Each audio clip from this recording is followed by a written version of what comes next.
आज के इस वीडियो में हम कंप्यूटर संबंधित 15 क्वेश्चन जो बहुत ही महत्वपूर्ण है उस पर हम डिस्कस करने वाले हैं। तो चलिए हम स्टार्ट करते हैं और आपको लेकर चलते हैं कंप्यूटर स्क्रीन पे। तो चलिए स्टार्ट करते हैं। तो सबसे पहला क्वेश्चन है आपका MS वर्ड 2016 में स्पेलिंग एंड ग्रामर विकल्प खोलने के लिए डैश टैब पर जाएं। तो पहला ऑप्शन है आपका व्यू, दूसरा रेफरेंस, तीसरा रिव्यू और चौथा फाइल। तो इसका आंसर है आपका रिव्यू। तो आइए हम देखते हैं कि कहाँ पे है। ये आपका MS वर्ड है और ये जो आपको दिख रहे हैं इसको बोलते हैं मेन्यू बार। और मेन्यू बार में आपका टैब होते हैं, जैसे file tab, home tab, insert tab.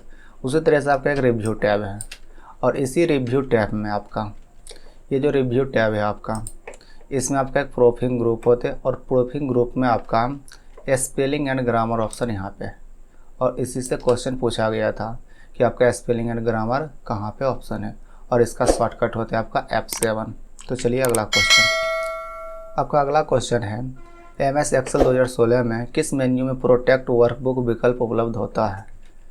तो आपका ऑप्शन है पहला डेटा, व्यू, फाइल और पेज लेआउट। तो प्रोटेक्ट वर्कबुक, हमको वर्कबुक को प्रोटेक्ट करना है तो उसका ऑप्शन जो आपका होते हैं आपका फाइल टैब में होते हैं। ये आपका है आप एक्सेल और यहाँ आपका फाइल टैब, और फाइल टैब यहाँ पे आपका इन्फॉर्मेशन होते हैं और इन्फॉर्मेशन में आपका प्रोटेक्ट वर्कबुक है। तो आपका क्वेश्चन जो था इसी से कि प्रोटेक्ट वर्कबुक कहाँ होते हैं, तो ये आपका फाइल टैब के अंतर्गत होते हैं। तो चलिए आपको अगला क्वेश्चन देखते हैं। अगला क्वेश्चन है MS एक्सेल 2016 में किस टैब से फ्रीज पैन विकल्प चुना जा सकता है। तो ऑप्शन आपका डेटा, व्यू, इंसर्ट और फॉर्मूला। आपका फ्रीज फैन जो होते हैं व्यू टैब में होते हैं। ये आपका एक्सेल है और यहाँ पर आपका व्यू है और व्यू में आपका यहाँ देख सकते हैं फ्रीज फैन का ऑप्शन है। ये जो आपका देख रहे हैं फ्रीज फैन, इसी से आपका क्वेश्चन थे। तो ये आपका व्यू टैब में है, देख सकते हैं। उसके बाद अगला क्वेश्चन पे चलते हैं और यहाँ पे लिखा हुआ निम्नलिखित में से कौन सा सही IP पता नहीं है। तो ऑप्शन A, B, C और ये आपका D। हम पहले देखते हैं कि IP एड्रेस कैसा होता है। IP एड्रेस जो होते हैं उसमें आमतौर पर 0 से लेकर 255 के बीच आपका जो मैक्सिमम है, मैक्सिमम आपका इतना हो सकता है, यानी 255.255.255.255, यानी आपका एक भाग में 255 से अधिक नहीं हो सकता है। तो आप यहाँ पे देखिए पहला जो ऑप्शन है इसमें सब जो है 0 और 255 के बीच में है और उसी प्रकार से आपका ये भी है, ये भी है, लेकिन इसमें से देख सकते हैं कि ये जो आपका है 255 से ज़्यादा है। तो इसका मतलब ये आपका गलत IP एड्रेस है और आपका आंसर यही हो जाएंगे। तो चलिए हम नेक्स्ट क्वेश्चन की ओर बढ़ते हैं। ये आपका 5वां क्वेश्चन है और इसमें लिखा हुआ किस फंक्शन द्वारा हम MS एक्सेल 2016 में वर्कबुक में नई सीट डालने से रोक सकते हैं। तो पहला ऑप्शन है आपका प्रोटेक्ट करंट सीट, दूसरा है रीनेम वर्कबुक, तीसरा आपका शेयर वर्कबुक और चौथा यानी D है आपका मार्क एज फाइनल। ये जो आपका चौथा ऑप्शन है मार्क एज फाइनल, यही आपका सही आंसर है। तो चलिए इस पे हम प्रैक्टिकल करके देखते हैं। ये आपका एक्सेल है। अब नया सीट जो है सेल्स ग्रुप के इंसर्ट ऑप्शन में जाकर यहाँ से आप इंसर्ट सीट कर सकते हैं। आपका एक नया सीट आ गए। यहाँ पे देखिए आपका सीट 1 है और यहाँ पे आपका सीट 2, या तो यहाँ आप इस प्लस ऑप्शन पे भी क्लिक करके एक नया सीट ले सकते हैं। लेकिन आपको सीट लेने से रोक सकता है तो आपका है ऑप्शन ये, जो कि फाइल में होते हैं और इन्फॉर्मेशन में जैसे जाइएगा यहाँ पे लिखा हुआ प्रोटेक्ट वर्कबुक और इस पर क्लिक करिएगा तो सबसे नीचे में देखिए मार्क एज फाइनल लिखा हुआ है। जैसे आप मार्क एज फाइनल पे क्लिक करिएगा और जैसे मार्क एज फाइनल किए हैं आप देख सकते हैं यहाँ पे मार्क एज फाइनल हो चुका है और हम इस सीट पे हम कुछ भी अभी नहीं कर सकते हैं। जिससे मेरा सारा ऑप्शन देख सकते हैं हाइड किया गया है। जिस टैब में भी चले जाएं लगभग आपका सभी ऑप्शन बंद किया गया है, यानी हम कुछ नहीं कर सकते हैं। और देख सकते हैं होम टैब में जहाँ से हम एक नया सीट इंसर्ट करते वो भी मेरा एक्टिव नहीं है, तो हम कुछ नहीं कर सकते। यदि हमको इसमें कुछ काम करना है तो हम एडिट एनीवे पे क्लिक करेंगे, उसके बाद मेरा सारा कार्य होना चालू हो जाएगा। तो आपको समझ में आ गया होगा मार्क एज फाइनल क्या है। तो अब अगला क्वेश्चन चलते हैं। अगला क्वेश्चन है MS वर्ड में किसी डॉक्यूमेंट को सेव करने का शॉर्टकट। तो शॉर्टकट जो आपका है option A Ctrl+, option B Alt+, आपका ऑप्शन सी Alt S और आपका ऑप्शन डी Ctrl R। तो इसका जो आंसर है आपका ये होंगे Ctrl S। तो माइक्रोसॉफ्ट वर्ड डॉक्यूमेंट को सेव करने के लिए Ctrl S, आप वर्ड हो या एक्सेल हो या पावर पॉइंट हो, किसी में आपका जो होते हैं उस सभी में आपका Ctrl S ही होते हैं। तो याद रखिएगा आपका सेव का जो शॉर्टकट होते हैं Ctrl S होते हैं। तो चलिए नेक्स्ट क्वेश्चन की ओर बढ़ते हैं। माइक्रोसॉफ्ट वर्ड 2016 में डिफ़ॉल्ट फॉन्ट आकार क्या होता है? 12, 11, 10 या 13? तो डिफ़ॉल्ट यानी जब आप MS वर्ड खोलते हैं तो उसमें आपका फ़ॉन्ट का साइज डिफ़ॉल्ट रूप से कितना होते हैं? तो इसका आंसर है आपका बी यानी 11। तो यानी आपको समझा देते हैं कि आपका MS वर्ड है और यहाँ जो आप देख सकते हैं 11 लिखा हुआ, यानी बाय डिफ़ॉल्ट आपका फ़ॉन्ट का साइज 11 होते हैं। यदि इस बॉक्स में जाते हैं तो आपका न्यूनतम 8 होते हैं और मैक्सिमम आपका 72 होते हैं। लेकिन ये इस बॉक्स में आपका इतना है, लेकिन आप अपना फ़ॉन्ट का साइज न्यूनतम 1 रख सकते हैं और मैक्सिमम आप 1638 रख सकते हैं। तो देख सकते हैं मेरा 1638 हो चुके हैं।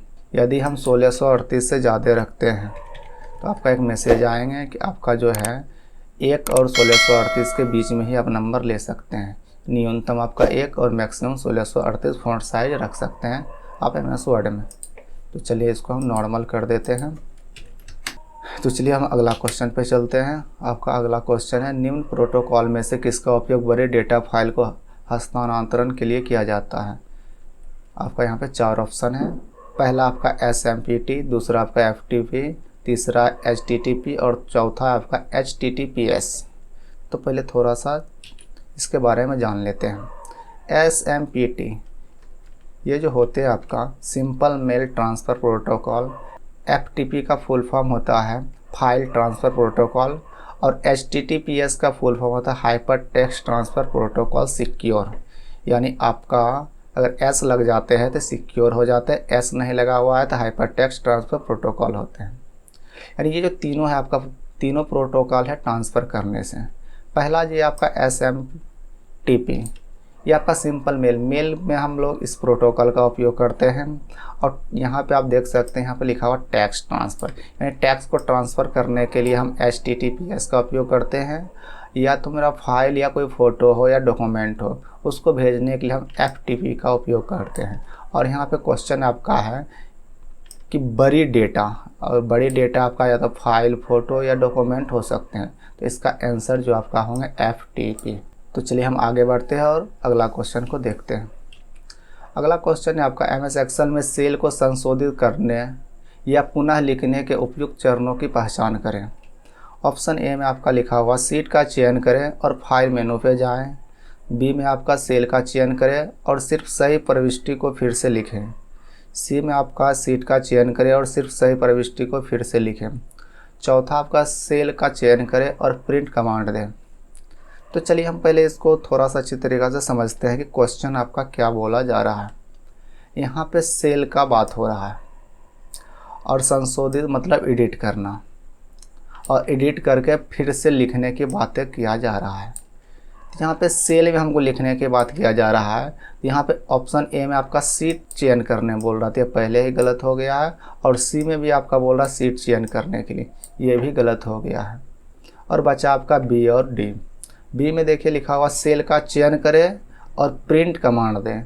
हमको एडिट करना है तो प्रिंट की कोई भी आवश्यकता नहीं थी, ये भी आपका ऑप्शन गलत हो चुका है। और इसका सही आंसर है सेल का चयन करें और सिर्फ सही प्रविष्टि को फिर से लिखें। आपका आंसर हो गया बी। तो चलिए हम इसका प्रैक्टिकल करके देखते हैं कि कैसे हम उपयोग करते हैं। जैसे आपका एक्सेल है, एक्सेल में मान के चलिए कुछ आप लिख दिए और हमसे ये गलती हो गई, अब हमको दोबारा इसमें सही करना है। तो हम क्या करेंगे, सेल को सेलेक्ट करेंगे, मेरा C2 है, इसको सेलेक्ट किया और हम सही प्रविष्टि को इंटर कर रहे हैं और मेरा ये सही हो चुका है। यही आपका क्वेश्चन थे, यानी सेल को चयन करें और सिर्फ सही प्रविष्टि को फिर से लिखें। तो चलिए हम अगला क्वेश्चन को देखते हैं। अगला क्वेश्चन है MS एक्सेल 2016 स्प्रेडशीट में किसी पंक्ति की ऊंचाई बढ़ाने या घटाने के उपयुक्त चरणों के अनुक्रम को पहचानें। आपका यहाँ पे 4 ऑप्शंस दिया गया है और इसमें प्रोसेस लिखा गया है कि कैसे आप रो की ऊंचाई को बढ़ा सकते हैं। पंक्ति का मतलब रो होते हैं। तो चलिए हम ऑप्शन को पहले छांट लेते हैं, कुछ ऑप्शंस को। जैसे देखिए यहाँ पे लिखा हुआ है, यदि हमको रो की ऊंचाई बढ़ाना है तो हम वो ऑप्शन तो आपका लास्ट में हो गए, यानी सबसे पहले हम प्रोसेस से होते हुए लास्ट तक पहुँचेंगे तभी हम ऊंचाई को बढ़ा सकते हैं।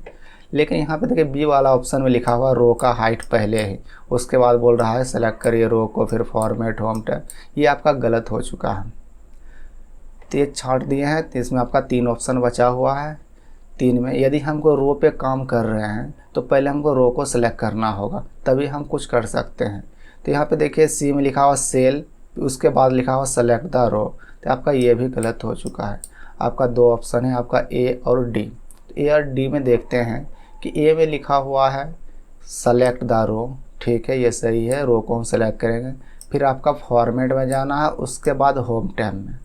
जब भी हम कोई भी कार्य करते हैं तो सबसे पहले हमको टैब में जाना पड़ता है, टैब के बाद हम लोग ग्रुप में जाते हैं और ग्रुप के बाद ऑप्शंस के पास जाते हैं। लेकिन यहाँ पे देख सकते हैं पहले आपका होम टैब होना चाहिए, उसके बाद आपका ग्रुप होना चाहिए, उसके बाद ऑप्शंस के पास जाएंगे। तो इसका आंसर आपका डी हो जाएंगे, select the row, home tab, cells group, फिर उसके बाद फॉर्मेट, सेल साइज और रो हाइट। तो चलिए यहाँ हमको देखते हैं कि किस तरह कहाँ से क्वेश्चन थे। अगर हमको कोई भी रो को हाइट बढ़ाना है तो हम रो को सेलेक्ट किए पहले, उसके बाद ये मेरा होम टैब है, होम टैब में आए और उसके बाद हमको यहाँ पर सेल्स ग्रुप में आना। ये मेरा सेल्स ग्रुप में 3 ऑप्शन है, जिसमें आपका अगला फॉर्मेट है, और फॉर्मेट में जाएंगे, उसके बाद सेलेक्ट करेंगे हम रो हाइट, और रो हाइट सेलेक्ट करके जितना भी आपको बढ़ाना है बढ़ा सकते हैं और इंटर करिएगा, बढ़ जाएंगे। तो मेरा प्रोसेस क्या हुआ, पहले हम रो को सिलेक्ट किए, home tab, cells group, format, उसके बाद रो हाइट। तो इसका आंसर आपका डी नंबर हो गया। तो चलिए हम अगला क्वेश्चन पे बढ़ते हैं और देखते हैं क्या यहाँ लिखा हुआ। निम्नलिखित में कौन सा एक वेब ब्राउज़र नहीं है? ऑप्शन ए है आपका Internet Explorer, Microsoft Bing, Netscape, Google Chrome. आपका 4 ऑप्शन दिया गया है, जिसमें से पूछा गया है कि वेब ब्राउज़र नहीं है। तो पहले समझ लेते वेब ब्राउज़र क्या है और सर्च इंजन क्या है। जब भी आप इंटरनेट चलाते हैं तो इंटरनेट चलाने के लिए आप गूगल क्रोम का ज़रूर उपयोग किए होंगे। तो चलिए हम आपको गूगल क्रोम पे लेके चलते हैं। ये मेरा गूगल क्रोम है।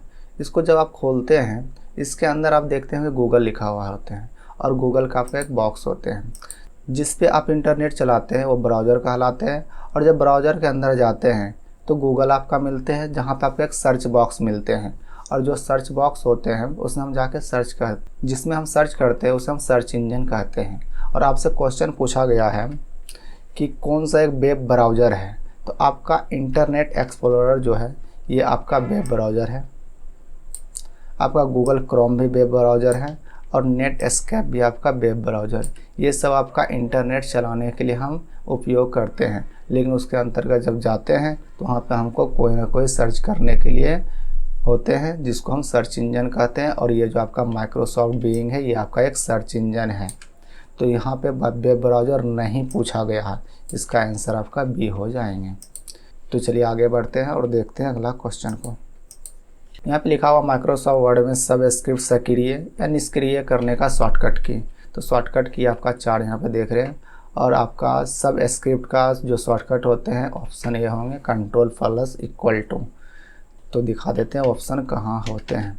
ये आपका MS वर्ड का होम टैब है, और होम टैब में आपका फ़ॉन्ट ग्रुप होते हैं, और फ़ॉन्ट ग्रुप में आपका यहाँ पे देखिए 2 ऑप्शन दिया गया है। ये आपका पहला है सब स्क्रिप्ट, ये है आपका सुपर स्क्रिप्ट। आपका क्वेश्चन जो है सब स्क्रिप्ट है, और इसका शॉर्टकट आप देख सकते हैं Ctrl+= होते हैं। तो हम अगला क्वेश्चन देखते हैं कि क्या है। आपका 13 नंबर का क्वेश्चन है। इसमें बोला गया है यदि MS एक्सेल में किसी एकल सेल में 2 सेल्स के टेक्स्ट को एक साथ रखने की आवश्यकता है, हम किसका उपयोग कर सकते हैं? Option A bold, option B आपका रैप टेक्स्ट है, तीसरा आपका इटैलिक है, और लास्ट आपका मार्जिन सेंटर है। तो इसका जो आंसर होंगे मार्जिन सेंटर है। तो चलिए हम बारी बारी से चारों के बारे में समझते हैं, बोल्ट, रैप टेक्स्ट और इटैलिक और मार्जिन सेंटर। ये आपका बोल्ट है, यानी जब कोई टेक्स्ट लिखा हो रहा था बोल्ट पे जैसे क्लिक करते हैं वो मोटा हो जाते हैं। और ये आपका इटैलिक है, इटैलिक का मतलब होता है आगे को थोड़ा सा झुक जाना। और उसके बाद आपका एक रैप टेक्स्ट जो आपका ये होते हैं, और ये ऑप्शन जो क्या करते हैं, यदि आप कुछ लिखते हैं एक सेल में, जैसे हम कंप्यूटर कॉम लिखें और मेरा इस सेल में जगह कम है, और रैप टेक्स्ट जैसे ही करेंगे ये मेरा टूट के नीचे अरेंज हो जाते हैं जहाँ तक आपका कॉलम की चौड़ाई रहते हैं, उसके बाद का डेटा तोड़ के नीचे अरेंज कर दिया जाता है। ये रैप टेक्स्ट है। लेकिन आपका क्वेश्चन जो है पूछा गया है कि एकल सेल में 2 सेल का टेक्स्ट को एक साथ रखने की आवश्यकता। तो हम क्या करते हैं, जब टेक्स्ट बड़ा हो जाते हैं, 2 सेल में आ रहे हैं और उसको हम एक बना के रखना चाहते हैं, तो हम सेलेक्ट करते हैं और मर्ज एंड सेंटर का उपयोग करते हैं। जैसे मर्ज एंड सेंटर का उपयोग करते हैं 2 सेल आपका एक बन जाते हैं और मेरा टेक्स्ट इसमें आ जाएगा। तो इसका आंसर आपका डी है। तो अगला ऑप्शन है आपका कि रन डायलॉग बॉक्स का उपयोग करके MS वर्ड में को शुरू करने के लिए किस कमांड का उपयोग किया जा सकता है। तो पहला है MS win word, MS word और विन वर्ड। तो इसका आंसर है आपका विन वर्ड। तो चलिए प्रैक्टिकल देखते हैं। तो रन कमांड, पहले तो रन कमांड आपको खोलने के लिए Ctrl+R दबाना पड़ेगा, और जैसे Ctrl+R दबाइएगा तो ये आपका रन खुल के आएंगे, और इसमें आपको लिखना है MS वर्ड खोलने के लिए। और MS वर्ड खोलने के लिए यदि आप विन वर्ड लिखते हैं और जैसे ओके करिएगा आपका MS वर्ड खुल जाएंगे। तो ये मेरा खुल चुके हैं, इसको हम बंद कर देते हैं। तो हम अगला क्वेश्चन और लास्ट देखते हैं 15 नंबर का।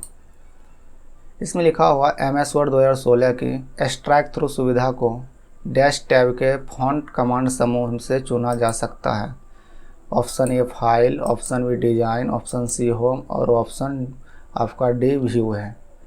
तो आपका एक्सट्रैक्ट थ्रू, ये जो आपका एक्सट्रैक्ट थ्रू है ये आपको मिलेंगे होम टैब में। तो इसका आंसर है आपका होम। तो आइए देख लेते हैं। ये आपका जो ऑप्शन दिख रहे हैं इसको बोलते हैं एक्सट्रैक्ट थ्रू। तो आपका देख सकते हैं होम टैब खुला हुआ है और होम टैब का फॉन्ट ग्रुप है, और फॉन्ट ग्रुप के अंतर्गत ये आपका एक्सट्रैक्ट थ्रू ऑप्शन है। तो थोड़ा सा हम जूम करके आपको दिखा देते हैं, ये आपका एक्सट्रैक्ट थ्रू है। तो समझ में आ गए होंगे एक्सट्रैक्ट थ्रू कहाँ रहते हैं। तो आपका टोटल कंप्लीट हो चुके हैं 15 क्वेश्चन, और आपके सामने ये जो क्वेश्चन है ये आपके लिए क्वेश्चन है निम्नलिखित में कौन सा एक वैध IP एड्रेस नहीं है। इसका 4 ऑप्शन दिए गए हैं और इसका आंसर आपको कमेंट बॉक्स में लिखना है। यदि इसके बारे में और भी ज़्यादा जानते हैं तो आप कमेंट बॉक्स में इसके बारे में लिखिए। यदि आप किसी के बारे में कुछ लिखते हैं तो वो चीज़ें आपको बहुत दिनों तक याद रहते हैं, इसलिए आप कमेंट में ज़्यादा से ज़्यादा इसके बारे में लिखें। तो इस वीडियो में इतना ही, मिलते हैं अगले वीडियो में। धन्यवाद।